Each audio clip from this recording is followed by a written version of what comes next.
দুনিয়ায় ফ্যাক্টরি নাই মানুষ যে বিষাক্ত করে দেয় আবহাওয়াকে, সেটাকে রিফাইন করার ব্যবস্থা মানুষের কাছে নাই। আল্লাহ ব্যবস্থা করেছেন কি?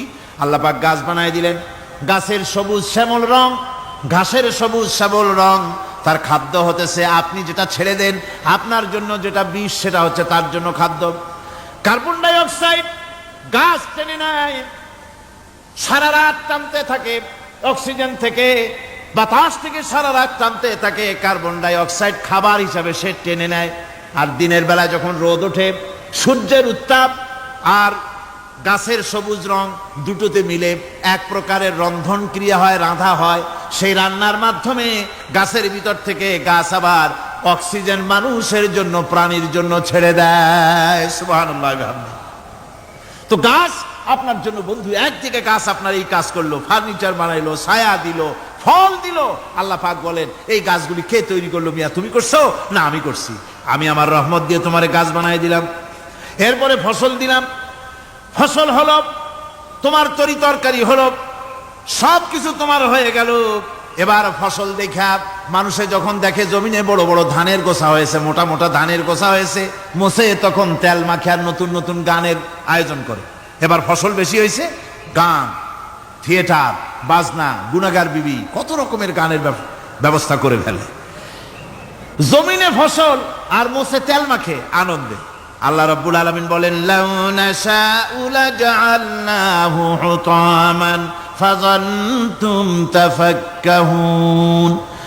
আমি যদি ইচ্ছে করি তোমার জমিনের সমস্ত ফসলটাকে আমি সম্পূর্ণ কুটায় পরিণত করে দিতে পারি, তুষে পরিণত করে দিতে পারি। পারেন না? ধানের ভিতরে আল্লাহ যদি চাউল না দেন তাহলে সব তুষ হয়ে যাবে না? তখন কি করবেন আপনারা? কি করবেন? কোন বাংলাদেশ তখন হরতালের দেশ। যখন আপনি দেখলেন যে জমিনে ধানে এবার সব তুষ হইছে, তখন আল্লাহর বিরুদ্ধে হরতাল করেন। লাভ হবে কিছু? লাভ হবে? আল্লাহর বিরুদ্ধে আপনারা অনশন ধর্মঘট করেন, লাভ হবে কিছু? কোনো লাভ হবে না। আল্লাহ রাব্বুল আলামিন বলেন কোনো লাভ হবে না, বরং তোমরা তখন বলবে ইন্না লামুগরামুন বাল নাহনু মাহরুমুন। কপালে তখন আঘাত করবে, করাঘাত করতে থাকবে আর বলবে যে আরে কপাল পোড়া হয়ে গেলাম, হতভাগ্য হয়ে গেলাম, বঞ্চিত হয়ে গেলাম, আল্লাহর রহমত থেকে সর্বনাশ হয়ে গেল। তখন কপালে আঘাত করা ছাড়া আর কিছুই করতে পারবে না। আল্লাহর বিরুদ্ধে মিছিল চলে না, সমাবেশ চলে না, বিক্ষোভ চলে না, হরতাল চলে না। মহান আল্লাহ রাব্বুল আলামিন বলছে দেখো এইভাবে করে তোমার ফসলের ব্যবস্থা আমি আল্লাহ করেছি। আমি রহমান, আমি আল্লাহ পাক কি এমন রহমান। আজ জমিনে ফসল বৃদ্ধির জন্য ইউরিয়া, সুপার সালফেট, সালফার সারের ব্যবস্থা হয়েছে, নানান জাতের সারের ব্যবস্থা হয়েছে।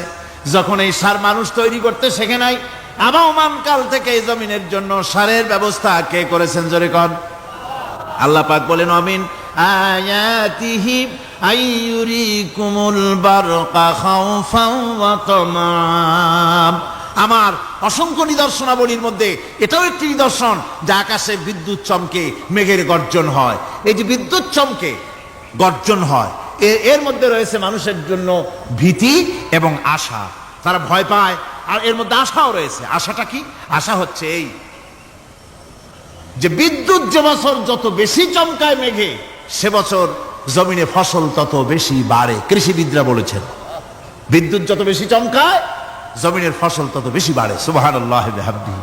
এর একটা সিস্টেম আছে, সেই সিস্টেম অনুযায়ী আল্লাহ জমিনে ফসল বাড়ায় দিলেন। আল্লাহ ফসল দিলেন। এবার আপনার আল্লাহ পাক বলছেন দেখো ফসল দিলাম, ধান হলো, চাউল হলো, মাছ হলো, গোশ হলো, সব হয়ে গেছে, এখন তুমি খাবে।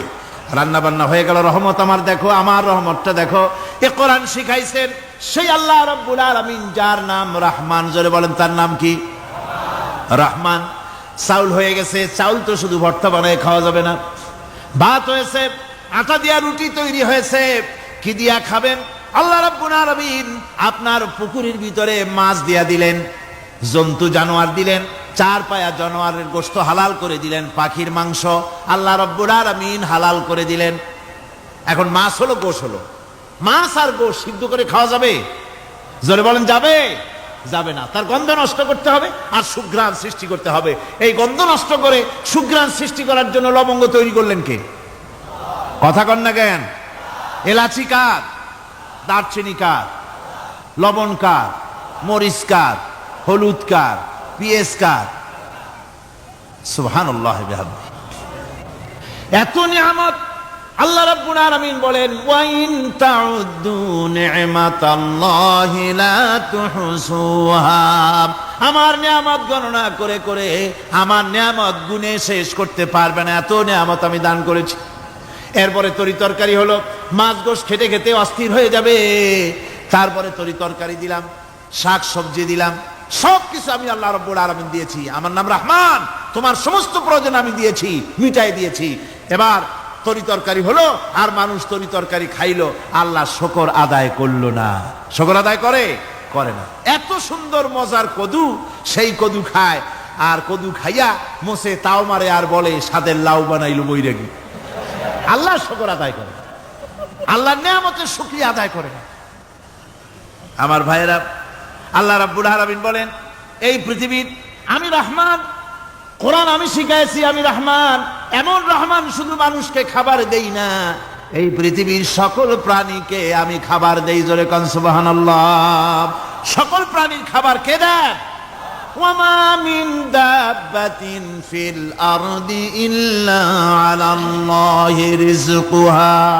এই পৃথিবীর বুকে এমন কোন বিচরণশীল জীব নাই যে জীবের রিজকের দায়িত্ব আমি আল্লাহ গ্রহণ করি নাই। সমস্ত রিজকের দায়িত্ব কে নিয়েছেন? চিল্লায় কোন? আল্লাহ সুবহানাহু ওয়া তাআলা। আচ্ছা, আপনি কোন তো দেখি, একজন জমিদার, একজন বড় লোক, চৌধুরী, খুব বড় লোক, তার বাড়িতে 20 জন লোক গেছে রাতের বেলায়। 20 জন লোক গিয়ে মেহমান হইল। মেহমান হইয়া তারা বলতেছে, সাহেব আমরা তো মেহমান, আমি এক একজন এক এক রকমের খাবার চাইলো। একজনে বলল আমি হরিণ খাবো, আর একজনে কয় আমি মুরগি খাবো, আর একজনে বললো আমি খরগোশ খাবো, আর একজনে বললো আমি হাতি খাবো, আর একজনে বললো আমি ছাগল খাবো। 20 জন মানুষের 20 রকমের খাবার চাইলো। একজনে কয় বোয়াল মাছ খাবো, আর একজনে কয় রুই মাছ খাবো। 20 জনে 20 রকমের খাবার দাবি করলো। বলেন, জমিদার তো বাড়ির ধারে, জমিদারের বাপ, সেও কি পারবে 20 জনকে 20 রকমের খাবার পরিবেশন করতে? কোন প্রস্তুতি ছাড়া পারবে? পারবে। কোন প্রস্তুতি ছাড়া জমিদার হোক, রাজা বাদশাহ হোক, 20 জন মানুষের খাবার 20 রকমের দিতে পারে না। আর আল্লাহ এমন রহমান, এই পৃথিবীর লক্ষ কোটি কোটি জাতির প্রাণীকে কোটি কোটি রকমের খাবার আল্লাহ রাব্বুল আলামিন পরিবেশন করতেছেন। সাপের খাবার একরকম, ব্যাঙের খাবার আর এক রকম। ব্যাঙে যা খায় সাপে তা খায় না, সাপে যা খায় ব্যাঙে তা খায় না। হাতির খাবার, গন্ডারের খাবার, ভল্লুকের খাবার, বাঘের খাবার, সিংহের খাবার, মানুষের খাবার, ছাগলের খাবার, মুরগির খাবার, মশার খাবার, সারপোকার খাবার, সমস্ত খাবার ভিন্ন ভিন্ন। আবার সমস্ত খাবারের মজা আল্লাহ রাব্বুল আলামিন আলাদা আলাদা করে দিয়েছেন। এমন রহমান, আপনার পেট ভরবেন শুধু স্বাস্থ্য বানাবার জন্য, পেট ভরে খাওয়া দরকারটা ছিল। আল্লাহ পাক দেখলেন যে না, শুধু পেট ভরলে তো এরকম খাইতে চাইবে না, তাই আল্লাহ রাব্বুল আলামিন জিহ্বা দিয়ে দিলেন যাতে করে মজা লাগে আর খায়। সব রকমের মজা, এক এক গোশতে, এক এক মাছে, এক এক তরকারিতে এক এক রকম মজা। না সব রকম মজা, সব একরকম মজা, ভিন্ন ভিন্ন রকমের মজা। আল্লাহ পাক বলেন আমি রহমান, দেখো আমি কিভাবে খাওয়াই। ওয়া কাইয়্যিম মিন দাব্বাতিন লা তাহমিলু রিজকুহা আল্লাহু ইয়ারযুকুহা ওয়া ইয়্যাকুম। এই পৃথিবীতে এমন অনেক বিচরণশীল জীব আছে যে প্রাণীরা নিজের জন্য কোনো সঞ্চয় করে না, সঞ্চয় করে শুধুমাত্র পৃথিবীর মানুষ। আর পিঁপড়ায় কিছু সঞ্চয় করে।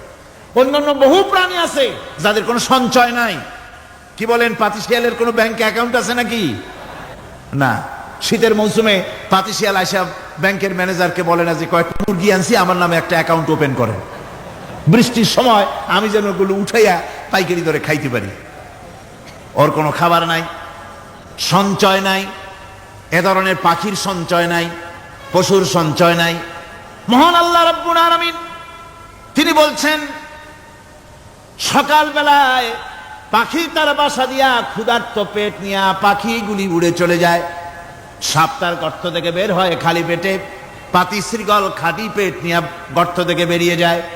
তিমির মতো অত বড় প্রকাণ্ড প্রাণী, হাতির মতো প্রকাণ্ড প্রাণী, গরিলা, শিম্পাঞ্জি, ওরাংওটাং, পিঁপড়া থেকে শুরু করে নিয়ে প্রকাণ্ড তিমি পর্যন্ত সমস্ত প্রাণীগুলি সকালবেলায় খালি পেটে বেরিয়ে যায়।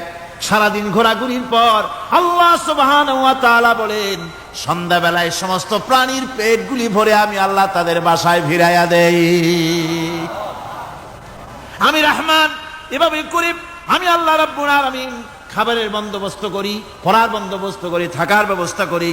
ইয়া আইয়ুহান নাসু যকুরু নি'মাতাল্লাহি আলাইকুম হাল মিন খালিকিন গায়রুল্লাহ ইয়ারযুকুকুম মিনাস সামাই ওয়াল আরদ। ও পৃথিবীর মানুষেরা, ওই আল্লাহর স্মরণ করো, আল্লাহর নিয়ামতের শুকরিয়া আদায় করো যে আল্লাহ তোমাকে আকাশ থেকে জমিন থেকে রিজিক দেন। ওই আল্লাহ ছাড়া আছে কি কেউ যে তোমাকে আকাশ থেকে রিজিক দেয়, জমিন থেকে রিজিক দেয়? লা ইলাহা ইল্লা হুয়া ফাআন্না তুফাকুন। ওই আল্লাহ ছাড়া কোনো ইলাহা নাই, কেন তোমরা বিভ্রান্ত হও? সেই আল্লাহর দিকে ফিরে আসো। আল্লাহ বলছেন, এভাবে আমি সমস্ত পৃথিবীর মানুষের রুজি রুটির বন্দোবস্ত করি, সমস্ত প্রাণীর রুজি রুটির ব্যবস্থা করি, আমি সেই রহমান। সুবহানাল্লাহ বিহামদি। ওয়া ইলাহুকুম ইলাহু ওয়াহিদ লা ইলাহা ইল্লা হুয়ার রাহমানুর রহিম। এই হচ্ছেন তোমাদের আল্লাহ। সুবহানাল্লাহ। আল্লাহ বলছেন, ওয়া ইলাহুকুম ইলাহু ওয়াহিদ, তিনি হচ্ছেন এক আল্লাহ, এক ইলাহ, যিনি ছাড়া কোনো ইলাহা নাই। তিনি হচ্ছেন রহমান। তিনি কি? রহমান। তিনি হচ্ছেন রহিম। তিনি তোমাদের সব কিছুর ব্যবস্থা করে দিয়ে থাকেন, কোনো জিনিস তোমাদেরকে বঞ্চিত করেন না। এই রহমান এমন রহমান যিনি তোমাদের সমস্ত নিয়ামত পূর্ণ করেন। আর রহমান এমন রহমান যে শুধু আপন আপন লোক দেখে তালাশ করে করে দেয় না, সকলকে দেয়। যারা নামাজ পড়ে তাদের দালান কোটা বেশি হয়, যারা তাহাজ্জুদ পড়ে তাদের ব্যাংকে টাকার অভাব নাই, যারা হজ করে যাকাত দেয় তারা টাকার জ্বালায়, পয়সা কড়ির জ্বালায় অস্থির। এরকম নাকি? না, বরং নামাজ রোজা হজ যাকাত যারা করে, বেশি খাঁটি মুসলমান, তাদের অভাব অভিযোগ আরো বেশি। যাদের কাছে নামাজ নাই, রোজা নাই, আল্লাহ পরকালের চিন্তা নাই, তাদের টাকা পয়সা, সোনা দানা, জায়গা জমিন, সৌন্দর্য, সুখ আর আরো অনেক বেশি। বরং এদের কম। আপন লোকের চাইতে শত্রুকে বরং আল্লাহ পাক বেশি দেন। আপন লোক মানে যারা দিনদার, ইমানদার, পরহেজগার, নামাজি, এরা বরং কম পায়, ওরা বরং বেশি পায়। এমন কেউ নাই পৃথিবীতে শত্রুকে ডেকে বলবে আয় তোরেও দেই, কেউ নাই। একমাত্র আল্লাহ রাব্বুল আলামিন যিনি সকলকে দেন। এই পৃথিবীর কোন মূল্য আল্লাহ রাব্বুল আলামিনের কাছে নাই, একটা মশার দানার তুল্য মূল্য নাই। সেজন্য আল্লাহ পাক সকলকে নিয়ামত দেন, সকলকে ব্যবস্থা করেন। তাই এই কোরআন শরীফ আল্লাহ পাক তার মানুষের প্রতি এত দয়া মানুষের প্রতি, যে আল্লাহ পাকের দয়াটা কার? জোরে চিল্লা এখন, দয়াটা কার? এত দয়া যে আল্লাহ পাকের মানুষের প্রতি রাস্তা চলার জন্য রাস্তা তৈরি করে দিলেন। পাহাড়ের ভিতরে মানুষ যেন হারায় না যায়, পাহাড়ের ভিতরে গিরিপথ বানালেন যিনি, মরুভূমির ভিতরে হারায় না যায় নিশানা বানালেন যিনি, সমুদ্রের ভিতরে রাতের আধারে যেন গভীর সমুদ্রে হারায় না যায়, সেজন্য মহাশূন্যের ভিতরে তারকা প্রদীপ জ্বালায়া পথের নির্দেশনা দিয়ে দিলেন যিনি, এত ব্যবস্থাপনা যিনি করলেন, সে আল্লাহ রাব্বুল আলামিন মানুষের জন্য এই পৃথিবীতে ব্যক্তি, পরিবার, সমাজ ও রাষ্ট্রে, আন্তর্জাতিক জীবনে, স্বরাষ্ট্রনীতি, পররাষ্ট্রনীতি, শিক্ষানীতি, যুদ্ধনীতি, বন্দিনীতি, তার জীবনের সমস্ত নীতিমালার ব্যাপারে আল্লাহ রাব্বুল আলামিন বুঝি কোনো দিগদর্শন দেন নাই। দিয়েছেন কিনা? সুতরাং রহমানের দাবি হচ্ছে, আল্লাহর রহমানিয়তের দাবি হচ্ছে বান্দার জন্য কোরআন শিক্ষা দেওয়া। যত শিক্ষা আল্লাহ দিয়েছেন, যত দয়া আল্লাহ বান্দাকে করেছেন, সবচাইতে বড় দয়া কোরআন শিক্ষা দেওয়া। জোরে কান সুবহানাল্লাহ। যত দয়া, যত নিয়ামত, যত রহমত আল্লাহ বান্দাকে করেছেন, তার মধ্যে শ্রেষ্ঠ রহমত, শ্রেষ্ঠ দয়া, শ্রেষ্ঠ করুণা মানুষের জন্য, আল্লাহর এই পৃথিবীর মানুষের জন্য সবচাইতে শ্রেষ্ঠ দয়া কি? জোরে বলেন কি? কোরআনের শিক্ষাই হচ্ছে আল্লাহ পাকের এই মানুষের জন্য সর্বশ্রেষ্ঠ দয়া।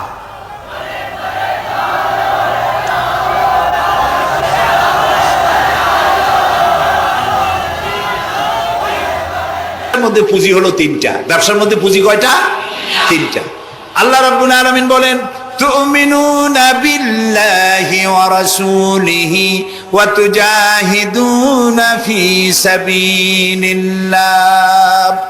তিনটি পুঁজি, একটি হলো আল্লাহর প্রতি ঈমান, রাসূলের প্রতি ঈমান এবং আল্লাহর রাস্তায় জিহাদ করা মাল দিয়া জান দিয়া। এই কয়টা হলো? তিনটা। চলুন এই তিনটি কথার ব্যাখ্যা করে তারপরে মোনাজাত করব সংক্ষেপে, যেন আমরা আল্লাহর সাথে ব্যবসাটা শুরু করতে পারি আজকে থেকেই। আল্লাহ যেন তৌফিক দেন, বলেন আমিন। এক নম্বর হচ্ছে তুমিনুনা বিল্লাহ, আল্লাহর প্রতি বিশ্বাস, আল্লাহর প্রতি ঈমান, বলেন আল্লাহর প্রতি ঈমান। এখন আপনারা বলবেন যে এটা তো কোনো নতুন কথা হলো না, আল্লাহর প্রতি ঈমান আনছি, যদি ঈমানই না থাকতো তাহলে কি বৃষ্টির মধ্যে এই পানির মধ্যে আমরা কি বসে থাকতাম? 100% সত্য কথা। ঈমান না থাকলে কেউ আসতেন না, আর এই পানির মধ্যে ঝড়ের মধ্যে বাঁশ ভাঙ্গে মাথায় পড়তে পারে এই ঝুঁকি নিয়ে বসতেন না, ঠিক কিনা ভাই? আমরা সবাই ঈমানদার। তবে আল্লাহর উপর ঈমান আনতে হলে 4টি শর্ত লাগে। কয়টি শর্ত? 4টি শর্ত ফুলফিল করলে আল্লাহর উপর ঈমান এনেছি বলে প্রমাণিত হবে, নইলে আল্লাহ আছে একথা নুরা পাগলাও বলছে। নুরা পাগলার বলা আর আপনার আমার বলা এটা তো এক হওয়ার কথা না, ঠিক কিনা বলে? তা আল্লাহর উপর ঈমান আনতে হলে শর্ত কয়টা? 4টা। 1 নম্বরের শর্ত হলো আল্লাহর জাত সম্পর্কে স্বীকার করে নেওয়া, আল্লাহর অস্তিত্ব, আল্লাহ আছেন এটা মেনে নেওয়া। তো আল্লাহ আছেন এ ব্যাপারে আমাদের কোনো দ্বিমত নাই, ঠিক না? এবং কোরআনে কারীমের ছোট্ট একটি সূরায় আল্লাহ তাআলা তার নিজের জাত সম্পর্কে এভাবে বলেছেন, কুল হুয়াল্লাহু আহাদ। আমরা জানি না এই সূরা? পড়েন, কুল হুয়াল্লাহু আহাদ আল্লাহুস সামাদ লাম ইয়ালিদ ওয়া লাম ইউলাদ ওয়া লাম ইয়াকুল লাহু কুফুয়ান আহাদ। আল্লাহ তাআলা বলেন, বলো হে নবী আপনি বলুন, আল্লাহ এক এবং একক, তিনি কারো মুখাপেক্ষী নন, তিনি কাউকে জন্ম দেন নাই, তাকেও কেউ জন্ম দেয় নাই। দুনিয়া এই আকাশে এবং জমিনে তার সমকক্ষ কেউ নাই। তিনি এক, তিনি একক, তিনি ছিলেন, তিনি আছেন এবং তিনি থাকবেন। লাইসা কামিসলিহি শাইউন, তার মতো কেউ নাই। তবে প্রশ্ন ওঠে আল্লাহ আছেন কোথায়? এরকম একটা প্রশ্ন করা যেতে পারে, আল্লাহ কোথায় আছেন? বলতে পারবেন কোথায় আছে? এটি নিয়ে বিভ্রান্তি আছে মানুষের মধ্যে। কেউ বলেন আল্লাহ সদা সর্বত্র বিরাজিত, সব জায়গায় তিনি আছেন। এই কথাটি সত্য নয়। আল্লাহর যদি সব জায়গায় থাকা লাগে তাহলে পৃথিবীর মধ্যে ভালো জায়গাও আছে, খারাপ জায়গাও আছে। আছে না খারাপ জায়গা? আমি সেসব জায়গার নাম নিলাম না, আপনারা বুঝে নেন। তাহলে আল্লাহ সব জায়গায় থাকলে এই কথা যদি সত্য হয় তাহলে এটি অত্যন্ত বেয়াদবিমূলক কথা, এ কথা ঠিক না। আল্লাহ আছেন কোথায়? আল্লাহ নিজেই বলছেন তিনি কোথায় আছেন। কোরআনে কারীমে রব্বুল আলামিন তিনি কোথায় আছেন একথা তিনি নিজেই বলে দিয়েছেন, আর রহমানু আলাল আরশি ইস্তাওয়া। আল্লাহ তাআলা আরশের উপরে আছেন, সুবহানাল্লাহি ওয়া বিহামদিহি। এবং প্রত্যেক রাত্রে তিনি শেষ রাত্রে প্রথম আকাশে আসেন, নবী করিম সাল্লাল্লাহু আলাইহি সাল্লাম বলেছেন। প্রিয় ভাই সব, তো আল্লাহ তাআলা সদা সর্বত্র বিরাজমান যে কথাটা বলা হয় এটা আক্ষরিক অর্থে ওরকম না, এটা ব্যাখ্যা সাপেক্ষে কথা। আল্লাহ সদা সর্বত্র সব জায়গা সম্পর্কে ওয়াকিফাল, তিনি সব জানেন, সব দেখেন। তিনি সামিউন, তিনি বাসিরুন, তিনি দেখতে পান, তিনি শুনতে পান। আপনার আমার দেখার মধ্যে কোনো বাধা, প্রাচীর, অবস্ট্রাকশন কিছু একটা থাকতেই পারে। আল্লাহর দেখার মধ্যে কোনো বাধা নাই। অন্ধকার রাতেও দেখেন, কুয়াশাচ্ছন্ন হলেও দেখেন, মেঘের মধ্যেও দেখেন, তার দেখায় কোনো বাধা নাই, তার শোনায় কোনো বাধা নাই। এমন কি মহাসাগরের অতল তলদেশী ছোট্ট পাথরের গায়ে লাগানো একটি ছোট্ট পোকা, যাকে মাইক্রোস্কোপ যন্ত্র ছাড়া দেখা যায় না, এমন ছোট্ট সূক্ষ্ম একটি পোকাও যদি, ক্ষুদ্র একটি পোকাও যদি পেটের জ্বালায় অথবা ক্ষুধার জ্বালায় চিৎকার বাড়ে, কেউ শুনতে পায় না। আরশের মালিক আল্লাহ রব্বুল আলামিন তা শুনতে পান। এ হচ্ছে আল্লাহ, তিনি সব শুনতে পান, সব দেখতে পান। তার জাত সম্পর্কে স্বীকার করে নেওয়া, মেনে নেওয়া, তিনি আছেন, তার শক্তি সহকারে তাকে মানা। আমরা যে কোনো জিনিস বিশ্বাস করি তার শক্তি সহকারে বিশ্বাস করি। বাতাসকে বিশ্বাস করি, প্রচন্ড বেগে বয়ে গেলে আমাদের মাথার উপরে যা আছে ভেঙে চুরে সব শেষ করি বলা, এভাবে বিশ্বাস করি। পানিকে বিশ্বাস করি, সে চুবায়ে মারতে পারে, ডুবায়ে মারতে পারে, পানি চুবানো ভিজানো এ শক্তি পানির আছে। আমরা আগুনকে বিশ্বাস করি, জ্বালিয়ে পড়িয়ে ছাই করে দিতে পারে, এভাবে আগুনের শক্তি সহকারে বিশ্বাস করি। সাপকে বিশ্বাস করি, বাঘকে বিশ্বাস করি, দংশন করলে থাবা মারলে কাম সারা। পয়জনকে বিশ্বাস করি, খাইলে পরে মরে যেতে পারি, শক্তি সহকারে বিশ্বাস করি, ঠিক না? এখন আল্লাহরে বিশ্বাস করি, এই কথা শুধু বললেই হবে না, আল্লাহকে বিশ্বাস করতে হবে তার গুণ সহকারে। সেই জন্য 4টি শর্তের 1 নম্বর শর্ত হলো আল্লাহর অস্তিত্বকে মানা। 2 নম্বরের শর্ত হচ্ছে আল্লাহর গুণাবলীকে স্বীকার করা, মেনে নেওয়া। আল্লাহর গুণাবলী কি? কোরআন শরীফে আল্লাহর অনেকগুলি নাম আছে। আল্লাহ এ হচ্ছে ইসমে জাত। আল্লাহ এটা কি? ইসমে জাত। আসল নাম কি? আল্লাহ। বলেন সবাই আল্লাহ। ন কিন্তু আল্লাহ এটা অশুদ্ধ, বলার সময় মুখটা গোল হয়ে যাবে। আল্লাহ। বলেন সবাই আল্লাহ। কি মধুর নাম, সুবহানাল্লাহ, সুবহানাল্লাহ। আল্লাহ নিজেই বলেছেন ওয়ালাহুল আসমাউল হুসনা, আল্লাহ রয়েছে সুন্দর সুন্দর নাম। 99টি নামের কথা কোরআনে কারিমে আল্লাহ তাআলা নিজেই বলেছেন, সুবহানাল্লাহ। এখন ওই নামগুলিকে বলা হয় সিফাতি নাম, অর্থাৎ গুণবাচক নাম। এই গুণ সহকারে তাকে স্বীকার করতে হবে। তিনি রাজ্জাক, খেতে দেওয়ার মালিক কে? আল্লাহ। তিনি রব, সৃষ্টি করেন। তিনি খালেক, তিনি স্রষ্টা। তিনি রব, তিনি প্রতিপালনকারী। তিনি রহমান, তিনি দয়ালু। তিনি রহিম, তিনি রহমান, তিনি দাতা। রহিম, তিনি দয়ালু। অর্থাৎ প্রত্যেকটা নামের এক একটা শব্দ অর্থ আছে, এবং সেই অর্থ সহকারে বিশ্বাস করতে হবে তাকে। এই বিশ্বাস যদি আমরা করতে পারি, তাহলে শিরক থেকে আমরা বাঁচতে পারবো। সুবহানাল্লাহ বলেন। আচ্ছা বলেন তো, সন্তান দেওয়ার মালিক কে? সন্তান না দেওয়ার মালিক কে? হায়াতের মালিক কে? মওতের মালিক কে? খেতে দেওয়ার মালিক কে? কষ্ট দেওয়ার মালিক কে? কষ্ট থেকে বাঁচাবার মালিক কে? সবকিছুর মালিক কে? এইভাবে আমরা কি বিশ্বাস করি? না, সবাই করি না। যারা বলেছেন আমিও বিশ্বাস করি, হ্যাঁ বিশ্বাস আমাদের থাকতে পারে, কিন্তু অনেক লোক আছে এভাবে বিশ্বাস করে না বলেই বিবাহ করেছে, সন্তান হয় না। তখন শাহ আলী বাগদাদি রহমতুল্লাহ আলাইহির মাজারে গিয়া, সেখানে বসে তার ওই মাজারের কাছে গিয়ে চাইলো আমারে সন্তান দাও, খাজা বাবার সন্তান দাও। অথবা হাইকোর্টের মাজারে বৃহস্পতিবার দিন গিয়ে ভিড় করলো, বাবা সন্তান দাও, অথবা মামলায় পড়েছি বাঁচায় দাও, পরীক্ষা দেবে ছেলে পাস করায় দাও, ইত্যাদি। বলেন এরকম? বলে না? জায়েজ নাই, একদম জায়েজ নাই। কাকে বলতে হবে? আল্লাহর নবী বলেছেন ওয়াইজা সালতা ফাসআলিল্লাহ, কিছু বলতে চাইলে আল্লাহরে বলো। ওয়াইজা সালতা ফাসআলিল ফাস ওয়াইজা ইসতাআনতা ফাসতাইন বিল্লাহ, সাহায্য যদি চাও আল্লাহর কাছে সাহায্য চাও। আমরা সূরা ফাতিহার ভিতরে প্রত্যেক নামাজের প্রতি রাকাতেই বলি ইয়্যাকা না'বুদু ওয়া ইয়্যাকা নাস্তাঈন। আল্লাহ তাআলা একমাত্র তোমার ইবাদত করি আর একমাত্র তোমারই কাছে সাহায্য কামনা করি। হযরত ইব্রাহিম আলাইহিস সালাম আমাদের জাতির পিতা। একটু আগে আমরা বলছি না সবাই, ইব্রাহিম আলাইহিস সালামকে আগুনে, এটারে এদিক ফিরিয়ে দিল কে? ইব্রাহিম আলাইহিস সালামকে আগুনে যখন ফেলে দেওয়া হচ্ছিল, তখন হযরত জিবরাইল এসে বলছিলেন আমার কাছে সাহায্য চাও ইব্রাহিম, আমি তোমারে আগুন দিয়ে বাঁচায় দেব।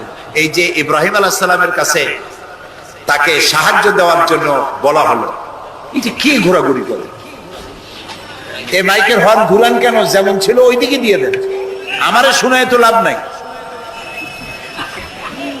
প্রিয় ভাই সব, ইব্রাহিম আলাইহিস সালামকে জিবরাইল বললেন আমার কাছে সাহায্য চাও। ইব্রাহিম আলাইহিস সালাম সাহায্য চাইছিলেন? বলেন চাইছিলেন? হযরত ইব্রাহিম বলেছেন জিবরাইল আমি কেন সাহায্য চাইব তোমার কাছে? আমি তো এমন কোন অন্ধ আল্লাহর ইবাদত করি না যিনি তার নিজের চোখে তার গোলামের দুঃখ দুর্দশা দেখতে পান না। আল্লাহ কি দেখছেন না যে আমি বিপদে পড়ছি? আমি তোমার কাছে কেন সাহায্য চাইবো? আমি আগুনে পড়লে যদি আল্লাহ খুশি হন, তাহলে আমি তো এভাবে 1000 বার করতে রাজি আছি আবার আল্লাহকে খুশি করার জন্য। এটা হলো আল্লাহর প্রতি বিশ্বাস এবং আল্লাহর কাছে চাওয়া। চাইতে হবে কার কাছে? আমি বিপদে পড়ছি বলবো কারে? আমি অশান্তিতে আছি বলবো কারে? আমার অভাব আছে বলবো কারে? সর্বাবস্থায় আল্লাহকে বলতে হবে। দেখুন আমাদের জাতির পিতা ইব্রাহিম আলাইহিস সালামের কথা এ কোরআন শরীফে আল্লাহ তাআলা বলে দিয়েছেন। তিনি কি বলেছেন? হযরত ইব্রাহিম বলেছেন,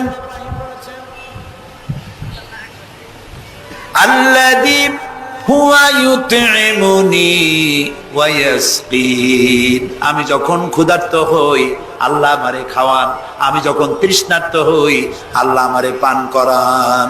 ওয়া ইযা মারিতু ফাহুয়া ইয়াশফিন। আমি যখন অসুস্থ হই আল্লাহ আমারে রোগ মুক্ত করেন। সুবহানাল্লাহ। আইয়ুব আলাইহিস সালাম 18 বছর রোগ ভোগ করলেন, কষ্ট পাইলেন, তিনি সাহায্য কার কাছে চাইছিলেন? ইউনূস আলাইহিস সালামের মতো বিপদে এই পৃথিবীর কোন মানুষ এত বড় বিপদে পড়ে নাই। মাছে তারে গিলে ফেলল, পানির অতল তলদেশে মাছ চলে গেল, মাছের পেটে দরজা নাই, জানালা নাই, ভেন্টিলেটর নাই, মাথা গলাইয়া কোন রকম বাইর হবে এমন কোন পথ নাই, বাঁচার কোন।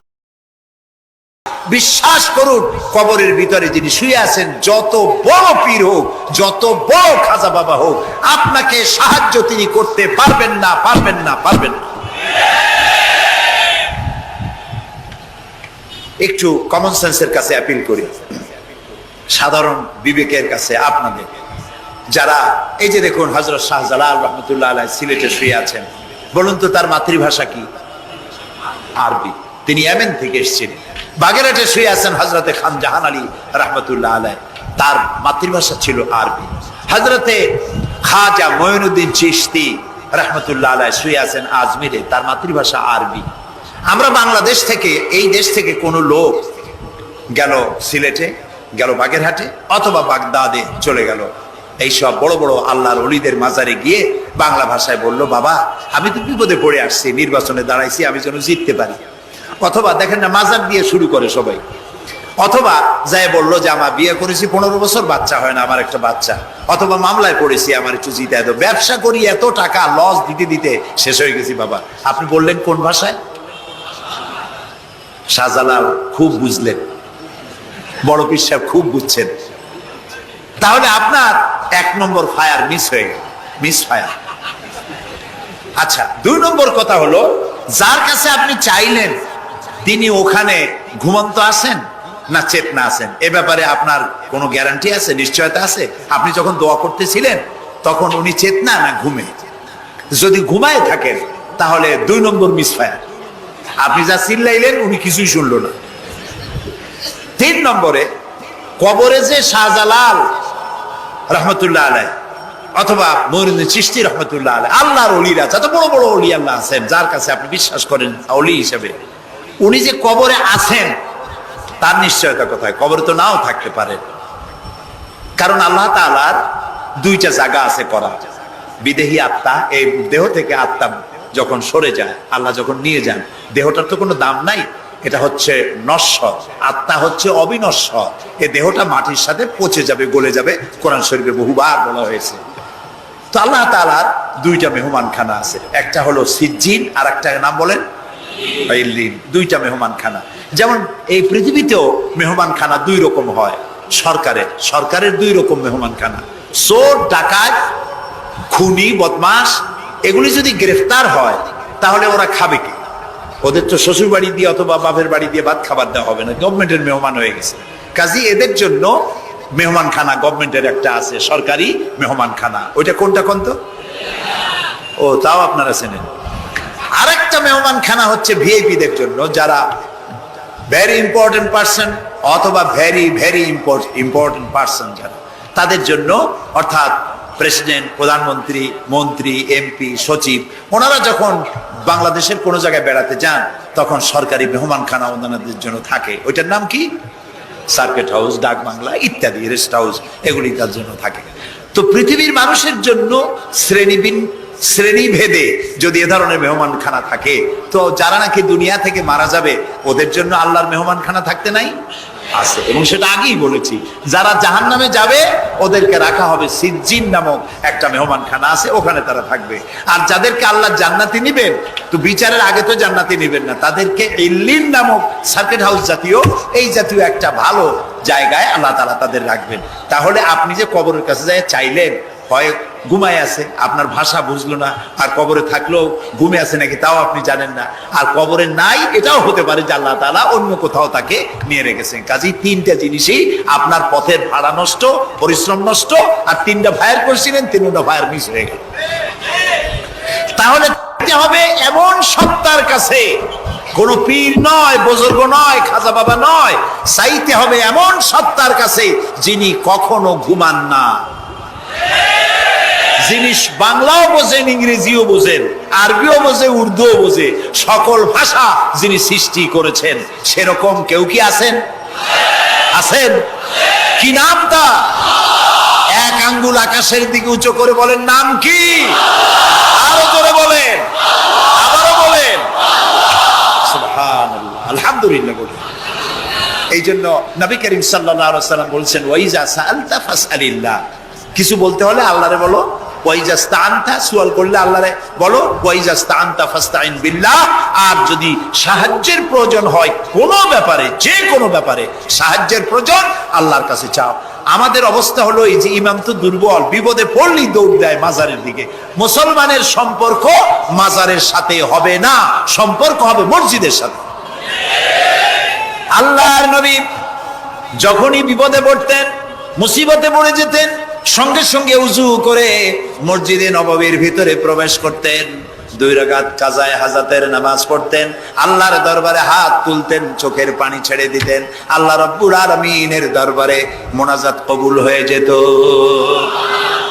নবীজি আমাদেরকে উপদেশ দিয়েছেন, বিপদে যদি পড়ো, মুসিবতে যদি পড়ে যাও, ওযু করো, মসজিদের ভিতরে ঢুকে যাও, কাজায়ে হাজাতের নামাজ পড়ো, আর সেজদায় পড়ে চোখের পানি দিয়া, গাল ভিজানো নয়, চোখের পানি দিয়া যায় নামাজ ভিজিয়ে দাও, আর আল্লাহর কাছে প্রার্থনা করো, কাঁদতে থাকো।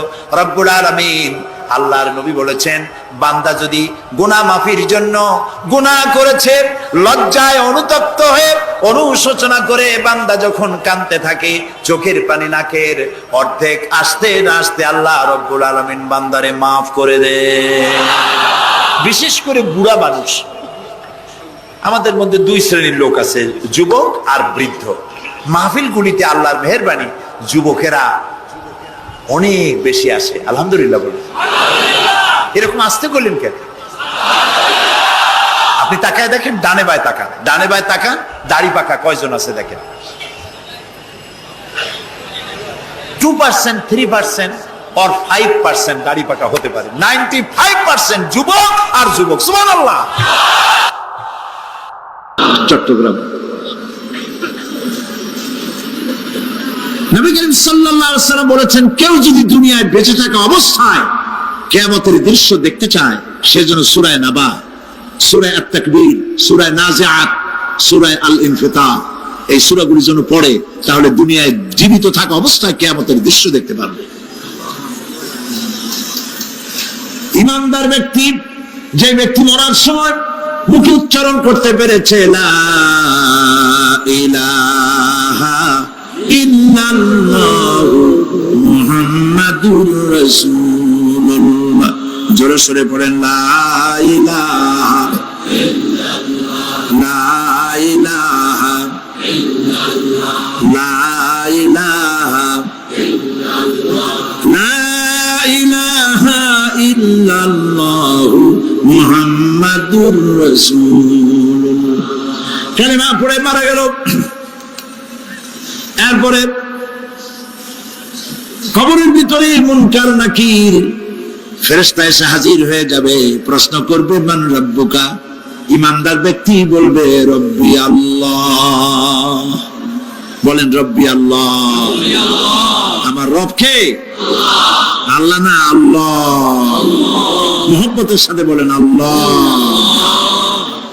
কেউ যদি হৃদয়ের গভীর কন্দর থেকে, কলিজার মধ্য দিয়ে, মনের মণিকোঠা থেকে একবার যদি গভীর রাত্রে জেগে একবার যদি বলে আল্লাহ, আল্লাহ পাক 70 বার সাড়া দিয়ে জিজ্ঞেস করেন, বান্দা কি চাও বলো, আমি হাজির। কি মজার নাম আল্লাহ, এর থেকে মজার নাম পৃথিবীতে নাই। এই মজা বেশি পাবেন তাহাজ্জুদের সময়। সুবহানাল্লাহ বলেন। রাত জাগতে শিখুন, তাহাজ্জুদের নামাজের অভ্যাস করুন। সমস্ত নবীদের উপরে তাহাজ্জুদ পড়া বাধ্যতামূলক ছিল। গভীর রাত্রে সব ঘুমানো, আপনি জাগুন, উযু করুন, একটা রুমের মধ্যে একা চলে যান, দরজা বন্ধ করে দিন, তারপরে 6 রাকাত 8 রাকাত নামাজ পড়ে কান ধরে আল্লাহর কাছে বলতে থাকেন, আল্লাহ, আমি এই সমাজের একজন নগণ্য মানুষ, তুমি দয়া করে আমারে কত টাকা দিছো, পয়সা দিছো, আমার মতো বিদ্যা জানাওয়ালা লোকেরা রিক্সা চালায়, অফিসে চাকরি করে, খাইয়া বউরেও ভালো কাপড় দিতে পারে না, তুমি আমারে কই থেকে কই নিয়ে আসছো বাবু, তার আমি শুধু নাফরমানি করছি, গুনাহ করছি, মিথ্যা কথা বলছি, আল্লাহ তুমি আমারে মাফ করো।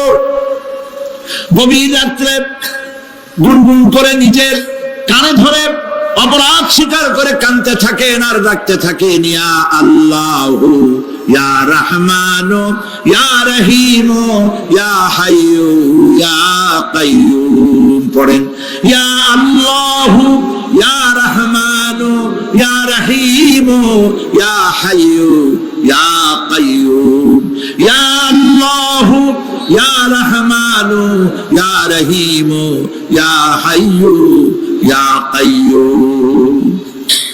চোখের পানি ফেলে। নবীজি বলেছেন, আল্লাহর ভয়েতে গুনাহ করেছিল সেই লজ্জা করে, আল্লাহর ভয়েতে, জাহান্নামের ভয়েতে মানুষ যখন কান্দে, চোখের পানি নাকের অর্ধেক আসতে না আসতে আল্লাহ পাক তার মাফ করে দেন। আল্লাহ পাক, মা, বাচ্চা যদি কান্দে মা সইতে পারে? বলেন, মায়ের চাইতে আল্লাহর মহব্বত কম না বেশি? মহব্বতকে আল্লাহ পাক 100 ভাগ করেছেন, 1 ভাগ সারা বিশ্বের মাঝে ছড়িয়ে দিয়েছেন, আর 99 ভাগ আল্লাহ তার নিজের মধ্যে রাখছেন। একটা ভাগ ছেড়ে দিলেন পৃথিবীতে, সেই ভাগের থেকে যেটুকু মুরগি পেল, মুরগি তার বাচ্চা ঠেকাবার জন্য চিলের সাথে লড়াই করে, শিয়ালের সাথে লড়াই করে, গরু হাতির সাথে লড়াই করে, মানুষ তার সন্তানকে বাঁচাবার জন্য জীবনটাও দিয়ে দেয়। একটা ভাগের যতটুকু পেলাম, সেই মহব্বত যদি আমার এত তীব্র হয় স্ত্রীর জন্য, সন্তানের জন্য, তাহলে 99টা ভাগ মহব্বত যে আল্লাহর কাছে বান্দার জন্য, তার দয়া কত বেশি। এই জন্য কবরের ভিতরে প্রশ্ন হবে, কে তোমার রব? মুমিন ব্যক্তি বলবে, রব্বি আল্লাহ, আমার রব আল্লাহ। ওয়ামা দীনুকা, তোমার দিন কি? বলবে, দীনুন আল ইসলাম। ওয়ামান নবিয়ুকা, তোমার নবীকে? ওই লোক বলবে, নবিয়ুনা মুহাম্মাদুর রাসূলুল্লাহ সাল্লাল্লাহু আলাইহি ওয়াসাল্লাম। হাদিসে এসেছে, ওই সময় নবীজির চেহারা মোবারক দেখানো হবে, প্রশ্ন করা হবে, মা কুনতা তাকুলু ফি হাদার রাজুল, এই লোক সম্পর্কে তোমার ধারণা কি? লোকটি বলবে, হাদা নবিয়ুনা মুহাম্মাদুর রাসূলুল্লাহ সাল্লাল্লাহু আলাইহি ওয়াসাল্লাম, ইনি তো আল্লাহর রাসূল, আমার নবী। সঙ্গে সঙ্গে গায়েব থেকে আওয়াজ হবে, ফাফরিসু বিল জান্নাতি ওয়ালবিসু বিল জান্নাহ। আমার ফেরেশতারা আমার বান্দার জন্য জান্নাতের বিছানা কবরের মধ্যে বিছায় দাও, আর আমার বান্দাকে জান্নাতের পোশাক পরায় দাও। জান্নাতের পোশাক পরায় দাও, জান্নাতের বিছানা বিছায় দাও, আর তার কবর থেকে প্রশস্ত করো, ইলা মাদ্দা বাসারা, যদ্দূর তার চোখের দৃষ্টি যায় অদ্দূর বড় বানায় দাও কবর। ফেরেশতারা বলবেন, নম কানাউমুল উরুস, দুলামিয়া যেমন বাসর সজ্জায় বৌমিয়া ঘুমায়, তুমি আরামে ঘুমায় থাকো, ইলা ইয়াউমিল কিয়ামা। ভাই সাহেব, এই পৃথিবীর সব ফাঁকিবাজি, মোহ, সব মোহ, স্ত্রী, পুত্র, পরিজন, মাল, ধন, কিচ্ছু না, কোনো দাম নাই। আল্লাহকে ভয় করুন, আল্লাহকে ভয় করে চলুন। ভয় তো করতে পারলাম না, এত বড় একটা রমজান মাস চলে গেল, রোজা আসছিল তাকওয়া সৃষ্টি করার জন্য, সারা জীবন রোজা রাখলাম, মুত্তাকি হইতে পারলাম না। এটা ঠিক কিনা বল? সারা জীবন রোজা রাখলাম, মুত্তাকি হইতে পারি নাই। এখনো মিথ্যা কথা বলি, ওজনে কম দেই, খাদ্যে ভেজাল দেই, কথা ঠিক কিনা? মিথ্যা কথা বলতেছেন, মিথ্যা কথা বলা কবিরা গুনাহ, মিথ্যা কথা বলা সমস্ত গুনার মা। কোথায় কোথায় মিথ্যা বলা হচ্ছে? দোকানদারি করতেছেন, কষ্ট করে মাল কিনছেন, লাভের জন্য তো কিনছেন, মিথ্যা কোন কেন? ওজনে কম দিচ্ছেন, ভেজাল দিতেছেন, ভেজাল দিয়া কম দিয়া কয় টাকা উপার্জন করবেন, আর কতগুলি খাইতে পারবেন আপনি?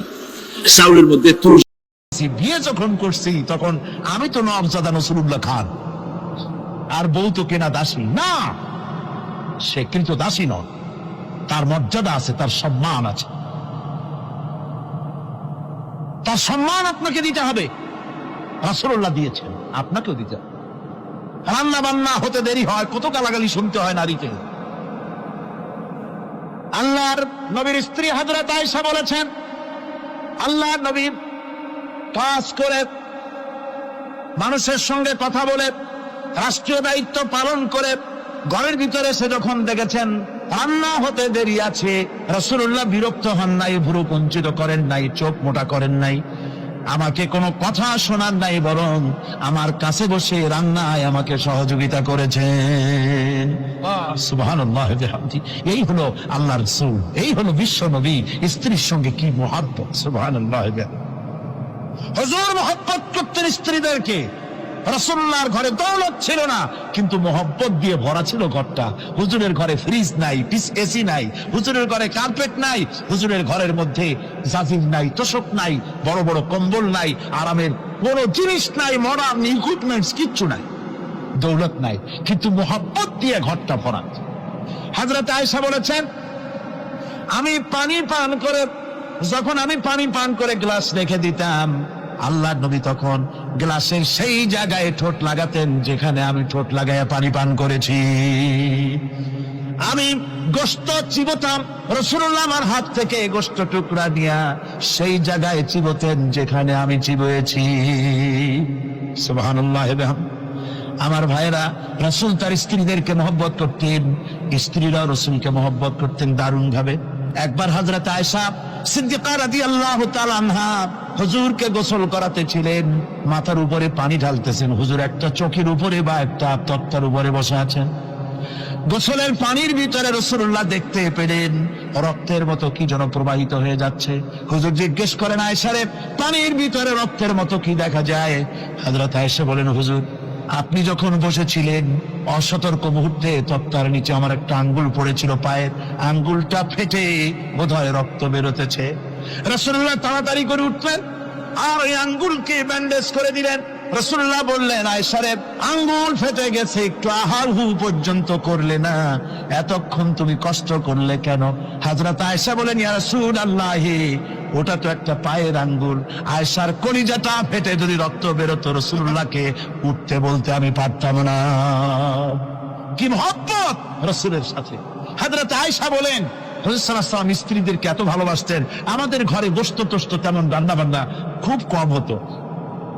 গোশত রান্না হবে কি, মাসের পর মাস চলে গেছে রাসূলের বাড়িতে, হুজুর স্ত্রীরা বলেছেন আমাদের ঘরে চুলে আগুন জ্বলে নাই, একটু শুকনা রুটি, একটু শুকনা খেজুর আর একটু পানি খেয়ে আমাদের জীবন চলেছে, এরকমের অবস্থা হয়েছে। তারপরে এই অবস্থা চলেছে, এর মধ্যে যদি কখনো একটু গোশত আসছে, হুজুর যখন ছাগল টাগল ইত্যাদি ছাগল দুম্বা জবাও করেছেন, এই দুম্বার গোশত নিয়ে, ছাগলের গোশত নিয়ে রাসূলুল্লাহ নিজে বেরোতেন। হযরত খাদিজার বান্ধবী কোথায় আছে খুঁজে ওই বান্ধবীর কাছে গোশত পৌঁছে দিয়ে আসতে। হযরত আয়েশা বলেন, একদিন আমার ঘুম ভেঙে গেল, দেখি হুজুর আমার কাছে নাই, গেলেন কোথায়? খুঁজতে খুঁজতে যায় দেখি মসজিদে নববীর ভিতরে হুজুর হাত তুলে বসে আছেন, মোনাজাত করতেছেন। আমি পেছনে গিয়ে হাত তুললাম, আমি শুনতে পাচ্ছি নবীজি দোয়া করছেন, রব্বুল আলামিন কিয়ামতের ময়দানে যেদিন সন্তান তার পিতাকে ভুলে যাবে, মা তার সন্তানকে হারায় ফেলবে, ওই কঠিন হাসরের ময়দানে আমি যেন আমার খাদিজাকে হারাইয়া না যাই। মুনাজাতের শেষে হযরত আয়েশা বলেন, ইয়া রাসূলুল্লাহ, খাদিজার কথা আপনার এত কেন বারবার মনে পড়ে? একটা বুড়িরে বিয়ে করেছিলেন 25 বছর বয়সের সময়, 40 বছর বুড়ি, তার কথা কেন এত মহব্বত আপনার মনে পড়ে? তার থেকে যুবতী মেয়ে, সুন্দরী মেয়েকে আপনার স্ত্রী হিসেবে আপনি পান নাই। হুজুর বলেন, আয়েশা রে, খাদিজার সম্পর্কে এমন কথা তুমি আর বলো না, তোমরা সবাই আমার সুখের দিনের স্ত্রী, আর খাদিজা আমার এমন সময়ের স্ত্রী ছিল যখন মক্কায় আমার আশ্রয় ছিল না, তামাম মক্কা নগরীতে আমার আশ্রয় ছিল না। খাদিজার সঞ্চিত সমস্ত ধনরাশি ইসলাম কবুল করার পর দুহাতে খাদিজা বিতরণ করে দিয়েছে। হযরত আয়েশা বলেন, হুজুর আমার গোস্তাকি মাফ করে দেন, আমি আর এরকম বলবো না, তবে খাদিজা সম্পর্কে আমার কিছু একটু শোনান। হুজুর বলেন, আয়েশা রে শোনো, গভীর রাত যত রাত হোক না কেন ইসলামের দাওয়াত দিয়ে দিয়ে গভীর রাত্রে আমি যখন বাসায় ফিরেছি, ঘরে এসেছি, দরজায় একটা মাত্র ডাক দিয়েছি, খাদিজা। অমনি দরজা খুলে গেছে। আমি জিজ্ঞেস করেছি, খাদিজা রে, যত রাত্রে আসলাম, যতবার আসলাম, একটা ডাকের বেশি লাগলো না, তুমি কি ঘুমাও না? হযরতে খাদিজা বলেছেন, ইয়া রাসূলুল্লাহ, আমার মনের ভিতরে ভয় থাকে, আল্লাহ রাসূল দিনের খেদমতে বাইরে আছেন, আমি যদি আরামে বিছানায় ঘুমায় থাকি আর নবীজি দরজার কাছে দাঁড়ায় আমারে ডাকাডাকি করবেন, উঠতে যদি দেরি হয়ে যায় নবীজির সঙ্গে বেয়াদবি হয়ে যাবে, এই মনে করে আপনি না আসা পর্যন্ত দরজার সাথে পিঠ লাগাই আমি দাঁড়াইয়া দাঁড়াইয়া ঘুমাই। আমার ভাইরা, হযরতে খাদিজার ইজ্জত স্বয়ং আল্লাহ দিয়েছেন। কে দিয়েছেন? হাদিস শরীফে এসেছে, রাসূলুল্লাহ জাবালে নূরে বসা, গারে হেরার ভিতরে বসা, হযরতে জিবরাইল রাসূলুল্লাহর সঙ্গে কথা বলতেছেন। একটু পরে হযরতে জিবরাইল বলেন, ইয়া রাসূলুল্লাহ, আমি আর এখানে বসবো না, আমি এখন চলছি। আমি দেখতে পাচ্ছি খাদিজা আসতেছে আপনার জন্য খাবার নিয়ে। খাদিজা যখন আপনার কাছে পৌঁছে যাবে, আপনি খাদিজাকে শোনায় দিবেন আল্লাহ রাব্বুল আলামিন খাদিজাকে সালাম জানাইছে। সুবহানাল্লাহ। রাসূলুল্লাহর কাছে হযরতে খাদিজা যখন আসলেন, হুজুর বললেন, খাদিজা, আজকে তোমার জন্য দারুণ সুখবর। বলে কি? বলে আল্লাহ পাক জিবরাইল কেমন উঠে গেল আমার কাছ থেকে, জিবরাইল বলে গেল আল্লাহ তোমাকে সালাম বলেছেন। হযরত খাদিজা কেঁদে ফেললেন, বললেন, ইয়া রাসূলুল্লাহ, আমার নারী জন্ম সার্থক, আল্লাহ আমাকে সালাম বলেছে, এর জবাব কেমনে দিতে হয় হুজুর? আমি তো জানি না, আপনি আমার পক্ষ থেকে আল্লাহর সালাম কিভাবে দেওয়া লাগে আপনি দিয়ে দিন, আমি তো বুঝি না কেমনে আল্লাহর সালামের জবাব দেব। হুজুর বললেন, খাদিজা, শুধু আল্লাহ নয়, জিবরাইলও তোমাকে সালাম বলে গেছে। হযরতে খাদিজা বললেন, হযরত জিবরাইলকে আমার সালামের জবাবটা ওয়া আলাইকুমুস সালাম বলেন। হযরত খাদিজার এই মর্যাদা ছিল। আমার ভাইরা, রাসূল পাক সাল্লাল্লাহু আলাইহি ওয়াসাল্লাম এভাবে মহব্বত করেছেন স্ত্রীদেরকে। সুতরাং স্বামী স্ত্রীর মহব্বত আল্লাহ জান্নাতি নিয়ামত। কিসের নিয়ামত? যে ঘরের মধ্যে স্বামী স্ত্রীর মধ্যে মিল মহব্বত আছে, এটা বেহেশতের মতো, আর যেখানে মিল মহব্বত নাই, এটা জাহান্নামের মতো। ঠিক কি? সুতরাং মহব্বত করুন, বেশি বেশি স্যাক্রিফাইস করুন, বেশি বেশি স্যাক্রিফাইস করুন। নারীদের ব্যাপারে বলা হয়েছে, পুরুষকে বলা হয়েছে অধিকার আদায় করো, সব ব্যাপারে সমান অধিকার, কিন্তু নারীকে একটা ব্যাপারে বলা হয়েছে, নারী শোনো, পুরুষের মর্যাদা তোমার চাইতে আল্লাহ রাব্বুল আলামিন বেশি দিয়েছেন। আর রিজালু কাওয়ামুনা আলান নিসা, নারীদের উপরে পুরুষের প্রাধান্য আল্লাহ পাক দান করেছেন। একদিন একজন সাহাবী বলেছিলেন, ইয়া রাসূলুল্লাহ, জংলি উট দেখলাম আপনার পায়ের উপরে সেজদায় পড়ে গেল, আপনি যদি আমাদেরকে অনুমতি দিতেন না, আপনাকে আমরা সেজদা করতাম।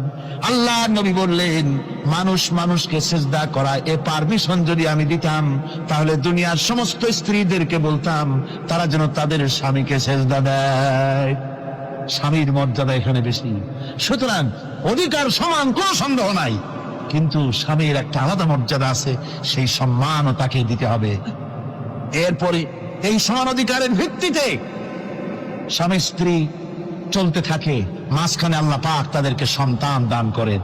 আল্লাহ তাদেরকে, নারীকে লেখাপড়ার অধিকার দিয়েছেন, ইসলাম তাকে লেখাপড়ার অধিকার দিয়েছে, শিক্ষার অধিকার দিয়েছে। হযরত আয়েশা সিদ্দিকা রাদিয়াল্লাহু তাআলা আনহা শিক্ষয়িত্রী ছিলেন, হাফেজা ছিলেন, হাদিসের হাফেজা ছিলেন, কোরআনের হাফেজা ছিলেন, হাজার হাজার সাহাবায়ে কেরামদের তিনি ওস্তাদ ছিলেন। সুবহানাল্লাহ বলেন। নারীদের ব্যাপারে অধিকাংশ মাসালা হযরত আয়েশা সিদ্দিকা রাদিয়াল্লাহু তাআলা আনহার অবদান। সুবহানাল্লাহ। নারী যুদ্ধ করেছে, যুদ্ধের ময়দানে নারীর অধিকার আছে। নারী চাকরি করতে পারবে, নারী ব্যবসা করতে পারবে, নারী লেখাপড়া করতে পারবে, নারী সেনাবাহিনীতে যেতে পারবে, নারী সব করতে পারবে, কিন্তু পর্দার মাধ্যমে। একটা লোক দিয়ে কাঁদতেছিল মুসলমান হওয়ার পরও। হুজুর কয়, কান্দো কেন? কই যে আমার গুনাহ কি মাফ হয়েছে? হুজুর বলেন, হ্যাঁ মাফ হয়ে গেছে, কলেমা পড়ছো, মাফ হয়ে গেছে। কয় যে হুজুর আমি তো মারাত্মক গুনাহ করছি। বলে কি? বলে আমার একটা মেয়ে, সেই মেয়েটাকে নিয়ে আমি ঘন লম্বা, আমি সংক্ষেপে বলতেছি, মেয়েটাকে ফাঁকি দিয়া তারা আমি মারবো, বুঝতে দেই নাই আমার বউরে। বললাম চলো বেড়াইতে যাই, মেয়েটা আমার সাথে সাজাই দিয়েছে, তার মা বেড়াতে নিয়ে যাবো এই কথা মনে করে। মেয়েটা কদ্দূর যায়, আবার আব্বা আব্বা বলে আমার দিকে ফিরে আসে, আবার পিছনে থাকে, আবার আব্বা আব্বা বলে জড়ায় ধরে। এইভাবে করতে করতে যখন নির্জন এলাকায় গেলাম, আমি পাহাড়ের পাশে গর্ত খোঁড়া আরম্ভ করলাম। গর্ত খুঁজি আর মাটি ছিটে এসে আমার দাড়িতে লাগে। বাচ্চা মেয়েটা আমার কাছে এসে দাড়ি দিয়ে ধুল ঝাড়ায় দেয়, কয় আব্বা তোমার দাড়িতে ধুল লাগতেছে, তুমি এই কষ্ট করতেছো কেন? মেয়ে তো বোঝে না যে আমি তার জন্য কবর খুঁজতেছি। কবরটা খোঁড়া হয়ে যাওয়ার পর মেয়েটারে বান্ধা শুরু করলাম। মেয়ে এখন কাঁদতেছে, বাবা আমার বান্ধব কেন? আমি তারে বাঁধা জোরে ওর মধ্যে নিক্ষেপ করে দিলাম। মেয়েটা গর্তের মধ্যে বসে চিৎকার করে বলছে, আব্বা তুমি আমারে বাঁচতে দাও, আমি তোমারে বাপ বলে সমাজে হ্যাঁ করবো না, আমি ভিক্ষা করে খাবো, আমারে পাইলো না। লোকটি বলছি, ইয়া রাসূলুল্লাহ, আমার মনে দরদ আসলো না। আমি একটা পাথর উঁচু করে আমার মেয়ের বুক লক্ষ্য করে জোরে মেরে দিলাম। বুকটা ফেটে রক্ত ফিনকি দিয়ে উঠলো, আর মেয়ের বুক থেকে আওয়াজ বেরোলো, আব্বা। আমার কানে যেন এখনো সেই আওয়াজ বাজে। হাদিস শরীফে এসেছে, হুজুরের চোখের পানি দাড়ি ভিজে ভিজে জামার উপরে পড়তেছিল। হুজুর বললেন, আরে মানুষও পারে এইরকম কাম করতে।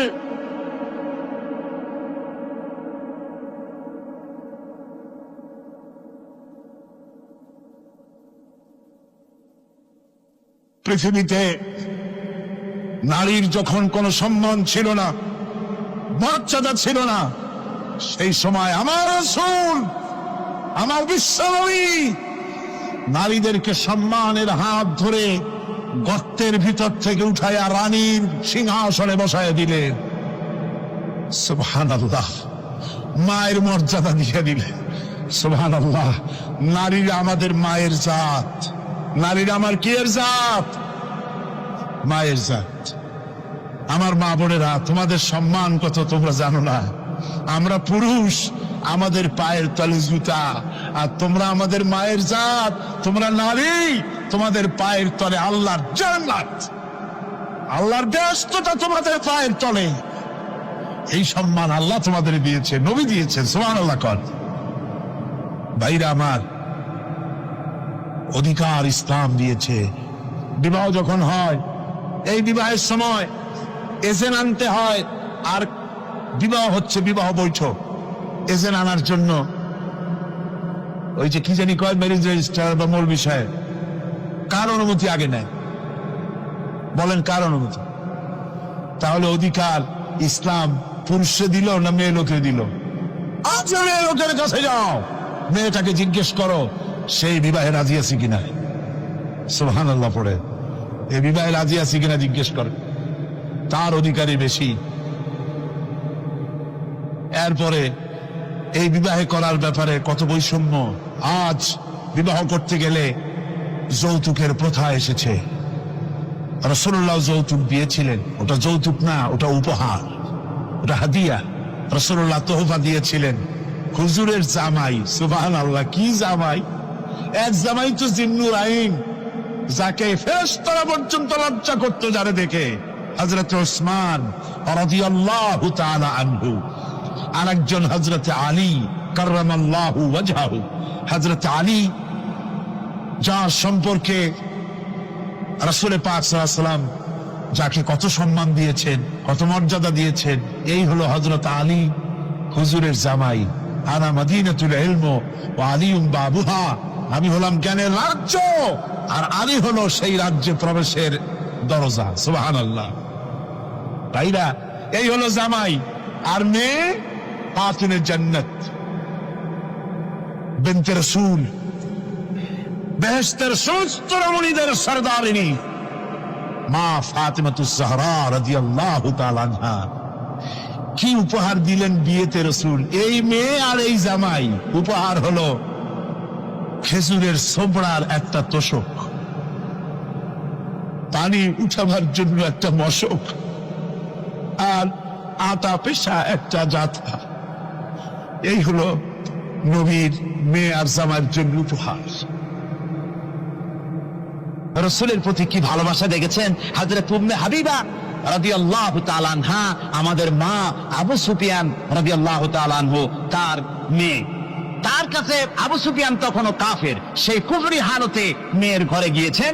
যাওয়ার পরে হযরত উম্মে হাবিবা বাপ যখন বসতে গিয়েছেন তখন উম্মে হাবিবা বলছেন যে আব্বা একটু দাঁড়ান। এই অবস্থায় দাঁড়াতে বলে বিছানাটা উল্টায় দিয়া তারপরে বললেন যে বসেন। বাপ মনে খুব দুঃখ পেলেন। আবু সুফিয়ান বললেন, মা উম্মে হাবিবা, আমি তোমার পিতা, ভালো একটা বিছানা থাকলে তাই বিছায় দেওয়া উচিত ছিল, আর তুমি বিছানাটা উঠাইয়া তারপরে আমার খালি জায়গায় বসতে বললা, আমি তোমার ব্যবহারে আহত হলাম। হযরত উম্মে হাবিবা বলেন, আব্বা জান, নিশ্চয়ই আপনি আমার আব্বা, শ্রদ্ধেয় পিতা, কোনো সন্দেহ এতে নাই, কিন্তু আপনি একজন কাফের। আল্লাহ রাসূল যে বিছানায় বসেন সেই বিছানা আমি একটা কাফেরকে বসতে দিতে পারি না। সুবহানাল্লাহ। তিনজনের দোয়া কবুল হবে আল্লাহর দরবারে। তার মধ্যে একজন হলেন মাজলুম ব্যক্তি, যে ব্যক্তি অত্যাচারিত, সে ব্যক্তি মুসাফির, প্রবাসী, তার দোয়া কবুল হবে। আর মা বাপ যদি সন্তানের জন্য দোয়া করে, ওই দোয়া আল্লাহ রব্বুল আলামিনের দরবারে মঞ্জুর হয়ে যায়।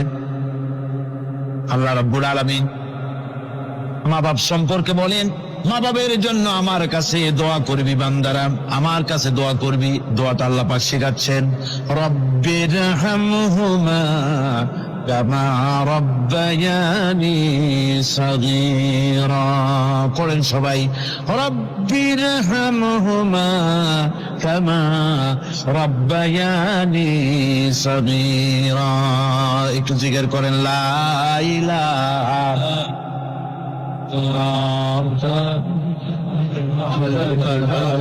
লা ইলাহা ইল্লাল্লাহ, লা ইলাহা ইল্লাল্লাহ, লা ইলাহা ইল্লাল্লাহ, লা ইলাহা ইল্লাল্লাহু মুহাম্মাদুর রাসূলুল্লাহ। আমার ভাইরা, আল্লাহ পাক শিখাচ্ছেন, বান্দা তোর মা বাপের জন্য আমার কাছে দোয়া কর। আল্লাহ রব, আয় আমার প্রভু, আমার মা বাপ যেমন ছোটবেলায় আমাকে স্নেহের কোলে লালন পালন করেছে, আয় আমার আল্লাহ, তুমি আমার মা বাপকে তোমার রহমতের কোলে লালন পালন করো। আল্লাহ শিখাই দিয়েছেন। আমার ভাইরা, প্রত্যেক নামাজের পরে এই দোয়াটা ভুলে যাবেন না। ভুলে যাবেন? ভুলে যাবেন? আমার ভাইরা, আমার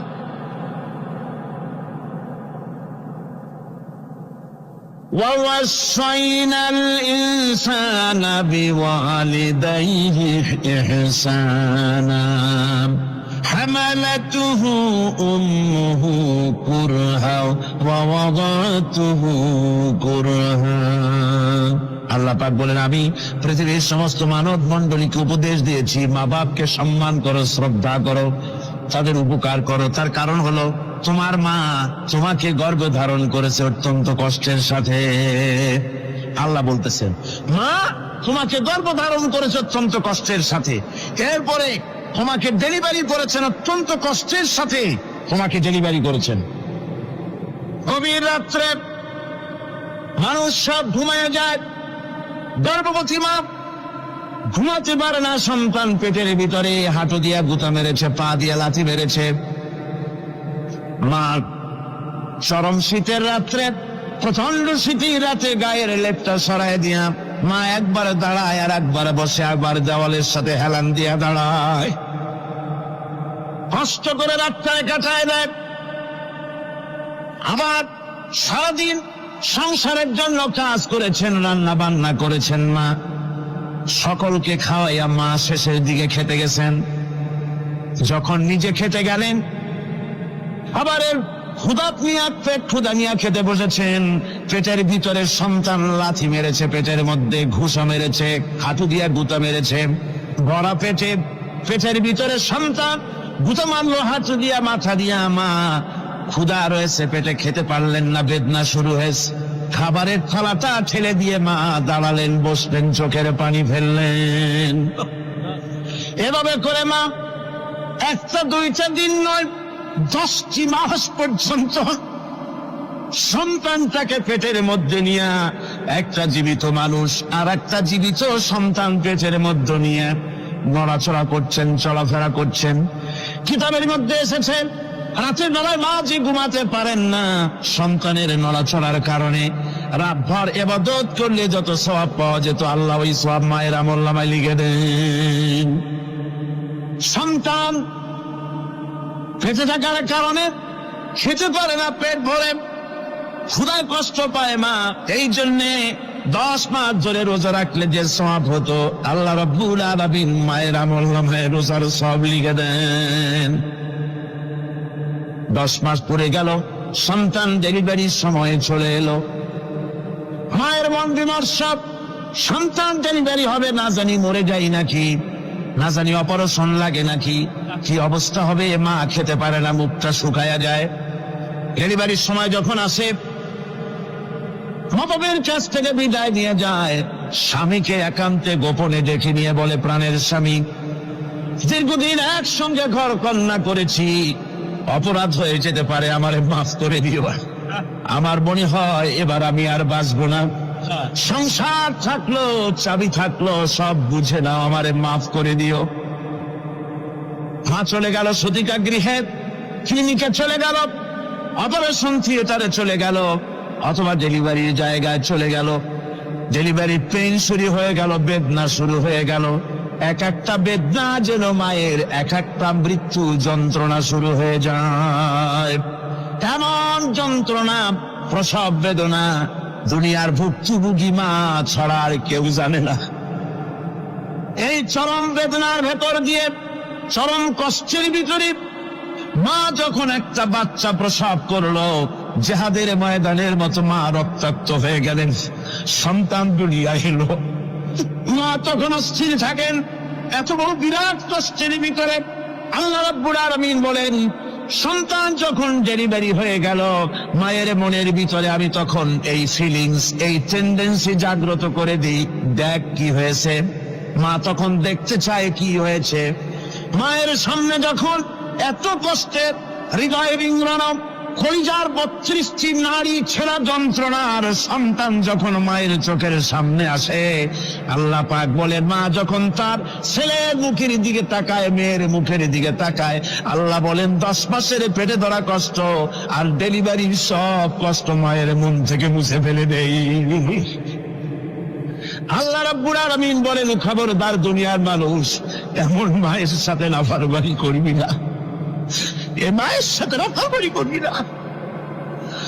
মাকে সম্মান করবি, মার কাছে দোয়া চাবি। দুনিয়ায় যদি সম্মান চাও, রিসেক্ট চাও, মায়ের পায়ে ধরে কাঁদো।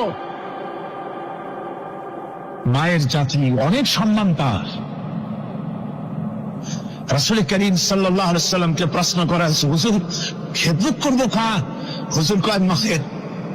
তারপরে কার? হুজুর কয় মায়ের। তারপরে কার? হুজুর বলেন মায়ের। তারপরে কার? তোমার পিতার।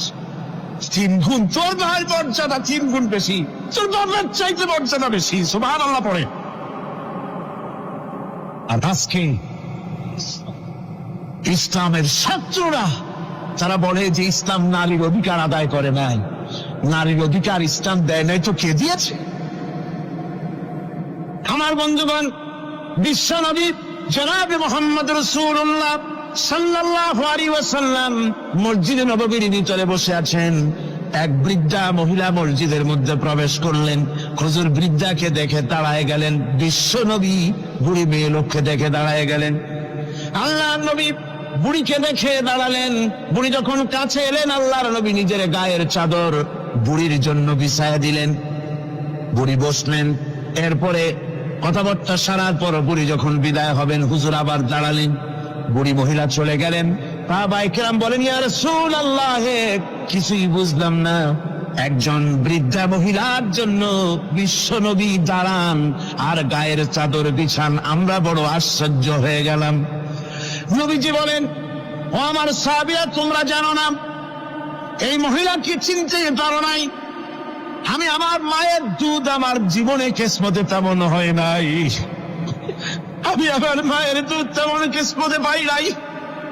যার বুকে দুধ খেয়ে, যার কোলে কাখে চড়ে আমি বড় হয়েছি, আমার সেই দুধ মা, ইনি হযরতে হালিমাতুস সাদিয়া। আর সেই দুধ মা রাসূলুল্লাহ নিজে সম্মান দিয়েছেন মায়ের। খবরদার মাকে অসম্মান করবেন না, মাকে সম্মান করবেন, মাকে শ্রদ্ধা করবে। আমার বন্ধুগণ, আলেম ওলামা পীর বুজুর্গদের জন্য হাদিয়া তো দেন আপনারা, কোনো নিষেধ নাই, দেন। হাদিয়া দেওয়া সুন্নত, নেওয়া সুন্নত, দিবেন, আমি কোনো নিষেধ করি না। কিন্তু আমি বলতে চাই, পীর বুজুর্গদের কাছে, আলেম ওলামাদের কাছে হাদিয়া দিয়া আল্লাহরে যত না খুশি করতে পারবেন, এই ডালিম বেদানার মৌসুমে বেদানা একটা ভেঙে নিজ হাতে যদি মায়ের মুখে তুলে দেন, আল্লাহর আরশ খুশি হয়ে যাবে, আল্লাহর আশীর্বাদ খুশি হয়ে যাবে, আল্লাহ পাক খুশি হয়ে যাবে। মায়ের খাওয়াও, বাপকে খাওয়াও, তোমার সবচেয়ে বড় প্রিয় জিনিস। সুবহানাল্লাহ বলে, সুবহানাল্লাহ। মা বাপ যদি একটু দোয়া করে দেয়, তোমার জিন্দেগির কাম শেষ। একটু বদদোয়া করলে জাহান্নামে যাবা, কোন পীর সাহেব বদদোয়া করলে জাহান্নামে যাবে এমন কথা নয়, কোন মওলানা বদদোয়া করলে দোজখে যাবে এমন কথা নয়। রাসূল বলেছেন, হুমা জান্নাতুকা ওয়া নারুকা। মা বাপ তোমার বেহেশত, মা বাপ তোমার জাহান্নাম। মা বাপ যদি অসন্তুষ্ট হয়, দোজখে যাবি, আর মা বাপ যদি খুশি, আল্লাহর জান্নাতে চলে যাবি। সুবহানাল্লাহ, সুবহানাল্লাহ, সুবহানাল্লাহ। মায়ের পায়ের তলে তোর বেহেশত। আমরা পুরুষ, আমাদের গত বছরও বলেছি, আমরা পুরুষ, আমাদের পায়ের তলে জুতা, আমাদের পায়ের তলে কি? শুধু জুতা। আর আমার মা, আমার মায়ের জাতি যারা এই প্যান্ডেলে বসে আছেন, আমার মায়েরা, বোনেরা, মায়ের জাতি যারা পৃথিবীতে, মায়ের জাতির পায়ের তলে আল্লাহর বেহেশত। সুবহান। নারীর মর্যাদা ইসলাম দেয় নাই, কে দিয়েছে? আল্লাহ দিয়েছেন, আল্লাহর রাসূল দিয়েছেন। আর আমার মা, আমার মায়ের জাতি যারা এই প্যান্ডেলে বসে আছেন, আমার মায়েরা, বোনেরা, মায়ের জাতি যারা পৃথিবীতে, মায়ের জাতির পায়ের তলে আল্লাহর বেহেশত। সুবহান। নারীর মর্যাদা ইসলাম দেয় নাই, কে দিয়েছে? আল্লাহ দিয়েছেন, আল্লাহর রাসূল দিয়েছেন। আমার বন্ধুগণ, হযরত বায়জিদ বুস্তামি, ছোট্ট বাচ্চা ছেলে, গভীর রাত্রে মা অসুস্থ, পানির পিপাসায় জেগে উঠেছেন। বাবারে, পিপাসায় শেষ হয়ে গেলাম, পানি দাও। ছেলে ঘরের ভিতরে পানি না পেয়ে বাইরে দৌড়াদৌড়ি করলেন। অনেক দূর থেকে পানি নিয়ে এসে দেখেন মা ঘুমায় গেছেন। পানি নিয়ে দাঁড়ানো পৌষ মাস, মাঘ মাসের শীতের রাত। ফজরের সময় মায়ের ঘুমে উঠাইয়া কোনো জিনিস বলে, আল্লাহ রাব্বুল আলামিন সঙ্গে সঙ্গে মঞ্জুর করে নেন। হুজুর, আমি এসেছি, মেহেরবানি করে দোয়া করুন আমার মাকে যেন আল্লাহ হেদায়েত নসিব করে দেন। আল্লাহ নবী হাত উঁচু করে বললেন, আল্লাহুম্মা হিদি উম্মা আবি হুরায়রা। আয় আল্লাহ, আমি দোয়া করি আবু হুরায়রার মাকে তুমি হেদায়েত নসিব করে দাও। রাসূলুল্লাহ দোয়া করছেন, আর আবু হুরায়রা সমানে দৌড়াচ্ছেন। তিনি দৌড়াচ্ছেন, পিছন থেকে কয়েকজনে আবু হুরায়রার জামা টেনে ধরেছে, দৌড়। তাদের জানা আবু হুরায়রা খুব ভদ্রলোক মানুষ, কোন ঝড় ঝামেলার মধ্যে থাকে না, রাগ সাগ করে না, চিৎকার মারে না, দৌড় মারে না, এত ভদ্র শরীর, দৌড়ায় কি? না জানি কোন বিপদ বুদ্ধি ঘটে গেছে। পিছন থেকে জামা টেনে ধরে বলে, দৌড়াও কেন? হযরত আবু হুরায়রা জামা সাহাবীর হাত থেকে ছিনায় নিয়ে বলেন, জামা ছেড়ে দাও, আমাকে দৌড়াতে দাও। আমি দৌড়াইয়া বাড়িতে দেখতে চাই, আমি দৌড়াই আগে আমার বাড়ি পৌঁছতে পারলাম না, আমি যাওয়ার আগে আমার আল্লাহর নবীর দোয়া আমার বাড়ি পৌঁছে গেছে, আমি এইটা দেখতে চাই। হযরত আবু হুরায়রা বাড়িতে গিয়ে দরজা নক করলেন, ভেতর থেকে আওয়াজ এলো, কে? হযরত আবু হুরায়রা বলেন, মা, আমি তোমার আবু হুরায়রা ফিরে এসেছি। মা বলছেন, বাবা অপেক্ষা করো, দরজা খুলতেছি। হযরত আবু হুরায়রা বলেন, মায়ের গলার আওয়াজের ভিতরে শিরকিয়াতের কর্কশতা পেলাম না, মায়ের গলার আওয়াজের ভিতরে তাওহীদের গন্ধ পেলাম। আমার মনে হলো নবীজির নিক্ষিপ্ত তীর তার নিশানায় পৌঁছে গেছে। কিছুক্ষণ পর মা আমার বেরিয়ে এলেন, মাথা থেকে, চুলের থেকে, বুড়ি মানুষ, সাদা চুলের ভিতর থেকে পানি পড়তেছে। মা বলল, বাবারে, তোমারে মারার পর আমি বড় অনুতপ্ত হয়েছি, অনুশোচনা করেছি। আমি গোসল করেছি, মনে মনে ভাবলাম আমার ছেলে তো কোনো খারাপ জায়গায় যায় নাই, কেন তারে মারলাম? আমি বড় লজ্জায় পড়েছি তোমারে মেরে। ও আমার আবু হুরায়রা, আমি গোসল করেছি, পবিত্র হয়ে গেছি, জলদি করে আমাকে নিয়ে চলো বিশ্ব নবী জনাবে মুহাম্মদুর রাসূলুল্লাহর দরবারে। হযরত আবু হুরায়রার মা ঘোষণা করলেন, আশহাদু আল্লা ইলাহা ইল্লাল্লাহু ওয়াহদাহু লা শারীকা লাহু ওয়া আশহাদু আন্না মুহাম্মাদান আবদুহু ওয়া রাসূলুহু। আমার ভাইরা, মা বাপ সবচেয়ে সম্মানের জিনিস। আল্লাহর ইবাদতের পরই মা বাপের খেদমত করতে হবে। আল্লাহ পাক বলছেন, বান্দারে দেখ, মায়ের পেট থেকে আনলাম, মায়ের বুকের মধ্যে মহব্বত পয়দা করলাম, এত মহব্বত দিলাম তোর উপরে, যে কোনো বিদেশে যান, যেখানে যান, বাড়িতে ফিরলে পরে সকলে ছেলে মেয়ে ভাই বোন সবাই দেখবে সুটকেসে আমার জন্য আনছে কি। সবাই চিন্তা করবে আমার জন্য কি এনেছে। একমাত্র মা সন্তানের মুখের দিকে তাকাবে কখন খাইছে সে। সুবহানাল্লাহ, সুবহানাল্লাহ, আমার বাসার মুখখানে শুকনা, তুই বুঝি আজকে কিছু খাইস নাই। বিদেশে যেসব সন্তান থাকে, মা কাটা কবুতরের মতো ছটফট করে। আমার ছোটবেলার কথা আমি দেখেছি শ্বশুরের মাদ্রাসায় পড়তাম, আব্বা টাকা দিতেন মাদ্রাসায় যাওয়ার সময়, আবার মা আবার মুরগির ডিম বিক্রি করা, বিভিন্ন জিনিস বিক্রি করা বা বাজার করা পয়সা, উদ্বৃত্ত কিছু পয়সা আব্বার অজান্তে আমার হাতের মুঠার মধ্যে দিয়ে দিতেন। যখন মাদ্রাসার দিকে রওনা হয়েছি, পর্দার আড়াল থেকে দরজা থেকে দেখতাম, যতক্ষণ তাকায় দেখতেছি চোখ থেকে পানি দরদর করে পড়তেছে। সুবহানাল্লাহ, মা কি জিনিস! আল্লাহ আল্লাহ আল্লাহ। বিদেশে যদি কারো সন্তান মারা যায়, সবাই জানার আগে কবি বলতেছেন, বিদেশে বিরাজ্যে যার পুত্র মারা যায়, পশু পক্ষী না জানিতে আগে জানে মা। মায়ের কই যান তারে টান লেগে যায়, মা বুঝতে পারে আমার সন্তানটা নাই। আহারে মা! আমার বন্ধুগণ, মা যার বেঁচে আছে, বেয়াদবি করেছেন, পাও ধরে মাপ নিয়ে নেবেন, পাও ধরে মাপ নিয়ে নেবেন। মা তো পাও ধরে দেখবেন, মাফ করে দিবে। সুবহানাল্লাহ, সুবহানাল্লাহ, কত দরদ তার বুকের মধ্যে। আর মা বাপকে সম্মান করবে। যাক, এই বিষয়ের উপরে আমি আর যেতে চাই না। সত্যি আপনাদের বললাম, এই বিশাল জনতাকে বললাম, সবচাইতে বড় পীর আপনার জন্য আপনার মা বাপ। সবচেয়ে বড় পীর কে? মা বাপ। সন্তুষ্ট করেন, রুজিতে অভাব ঘটবে না, কোন মাজারে গিয়ে সেজদা দেওয়া লাগবে না, আল্লাহর কসম, মাজারে যাই চাওয়া লাগবে না। মা বাপকে খেদমত করেন, মা বাপকে খুশি করেন, মা বাপকে খাওয়ান, হাদিয়া দেন, মা বাপ খুশি, রুজিতে বরকত হবে, ব্যবসায় বরকত হবে, ঋণগ্রস্ত থাকবেন না, সম্মান আল্লাহ বাড়াই দিবেন। সুবহানাল্লাহ, বিহামদি, রাসূলুল্লাহর হাদিস। এই জন্য আমি অনুরোধ করব, মা বাপকে সম্মান করবে।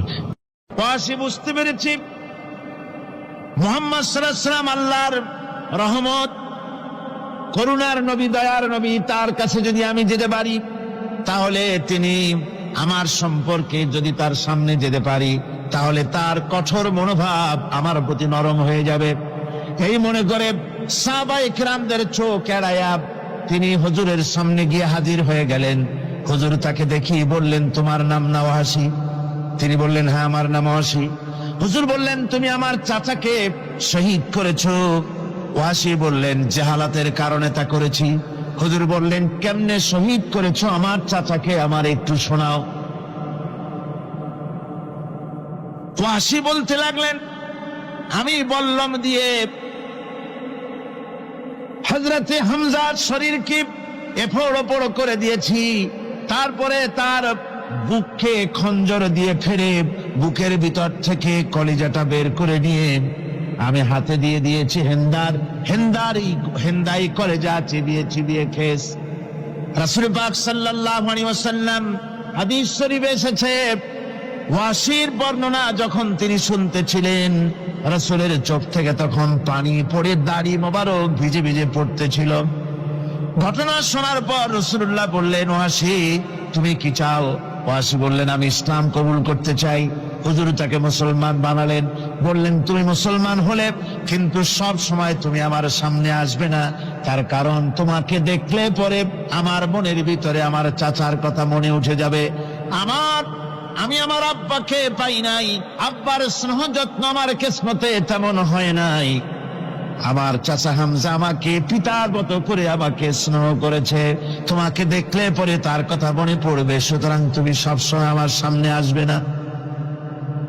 ওয়াসি সেদিন শপথ নিয়েছিলেন, রব্বুল আলামিন আমি জাহালাতের কারণে যেই বল্লম দিয়ে একজন শ্রেষ্ঠ সন্তানকে আমি শহীদ করে ফেলেছিলাম, আমি বুঝতে পারি নাই, ওই বল্লমটা আমি হেফাজতে রেখে দিয়েছি।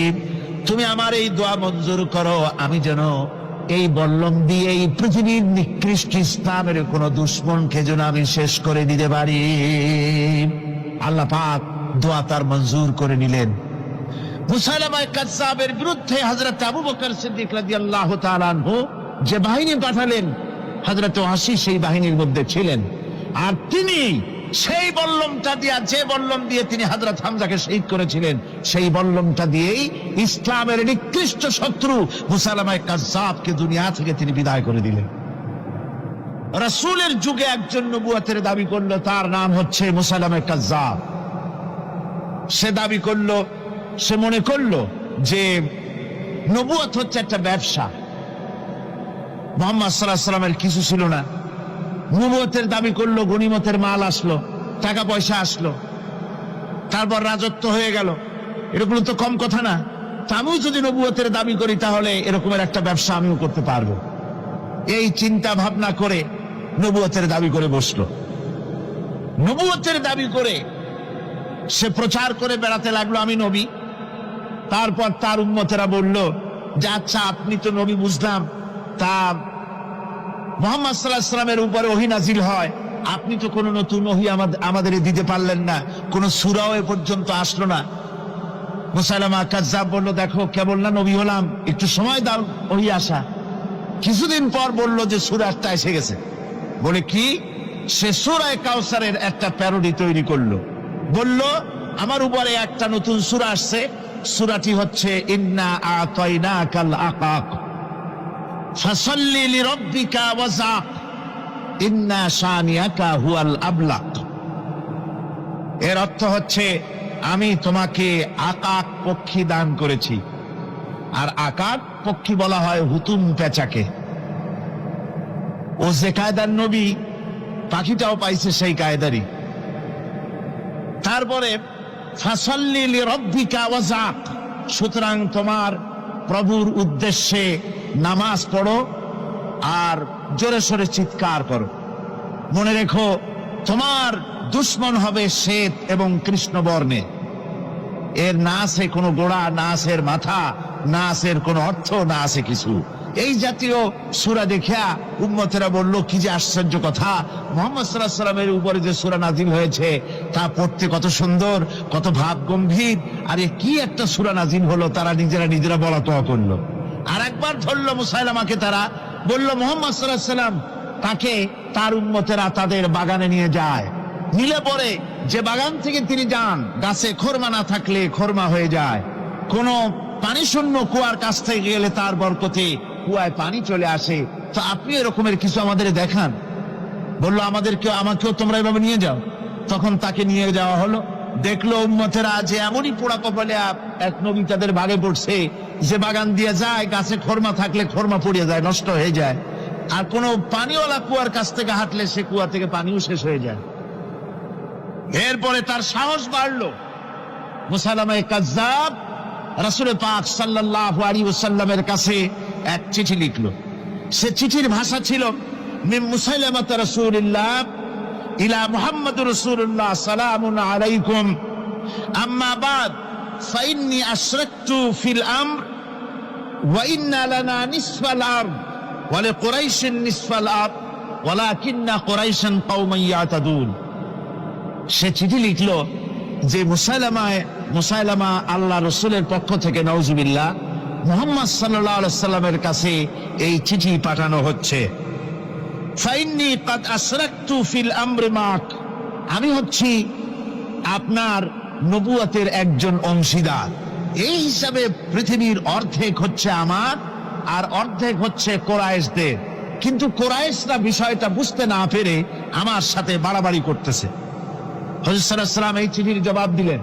হুজুর লিখলেন, বিসমিল্লাহির রহমানির রহিম, মিন মুহাম্মদুর রাসূলুল্লাহ সাল্লাল্লাহু আলাইহি ওয়াসাল্লাম ইলা মুসাইলামাতিল কাজ্জাব, আসসালামু আলা মান ইত্তাবাআল হুদা, আম্মা বাদ, ফাইন্নাল আরদা লিল্লাহি ইউরিসুহা মিন ইবাদিহি ওয়াল আকিবাতু লিল মুত্তাকিন।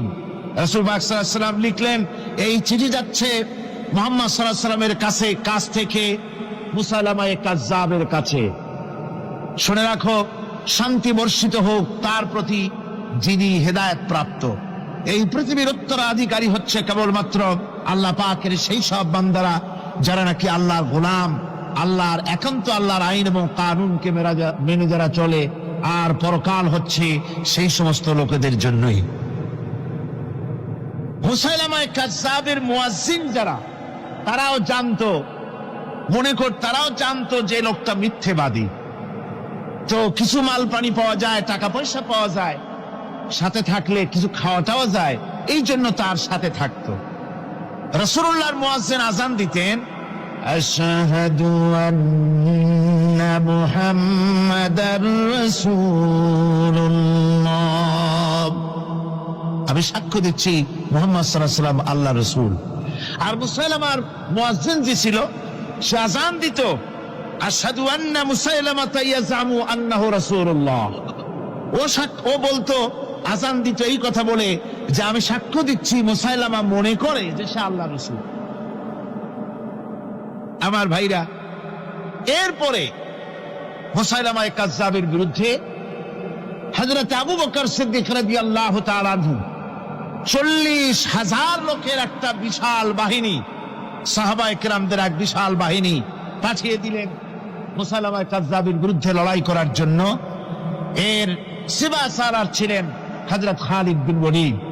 এই জিহাদে যাওয়ার সময় ওয়াহশী রাদিয়াল্লাহু তাআলা আনহু, যিনি হযরত হামজা রাদিয়াল্লাহু তাআলা আনহুর কাতিল ছিলেন। হুজুর সাল্লাল্লাহু আলাইহি ওয়াসাল্লাম ফতহ মক্কার দিনে সকলকে ক্ষমা করে দিয়েছিলেন, কিন্তু 5 জন নারী আর 6 জন পুরুষ সম্পর্কে বলেছিলেন, এদেরকে যেখানে পাও সেখানে হত্যা করো। এর মধ্যে ওয়াহশী একজন। ওয়াহশী বুঝতে পেরেছি মুহাম্মদ সাল্লাল্লাহু আলাইহি ওয়াসাল্লাম আল্লাহর রহমত, করুণার নবী, দয়ার নবী, তার কাছে যদি আমি যেতে পারি তাহলে তিনি আমার সম্পর্কে, যদি তার সামনে যেতে পারি তাহলে তার কঠোর মনোভাব আমার প্রতি নরম হয়ে যাবে। এই মনে করে সাহাবায়ে কেরামদের চোখ এড়ায়া তিনি হুজুরের সামনে গিয়ে হাজির হয়ে গেলেন। হুজুর তাকে দেখি বললেন, তোমার নাম না ওয়াহশী? তিনি বললেন, হ্যাঁ আমার নাম ওয়াহশী। হুজুর বললেন, তুমি আমার চাচাকে শহীদ করেছো? ওয়াহশী বললেন, জাহালাতের কারণে তা করেছি। হুজুর বললেন, কেমনে শহীদ করেছো আমার চাচাকে, আমার একটু শোনাও। ওয়াহশী বলতে লাগলেন, আমি বল্লম দিয়ে হযরতে হামজার শরীরকে এফোড় ওপড় করে দিয়েছি, তারপরে তার বুককে খঞ্জর দিয়ে ফেরে বুকের ভিতর থেকে কলিজাটা বের করে নিয়ে আমি হাতে দিয়ে দিয়েছি হেন্দাই কলেজা চিবিয়ে খেস।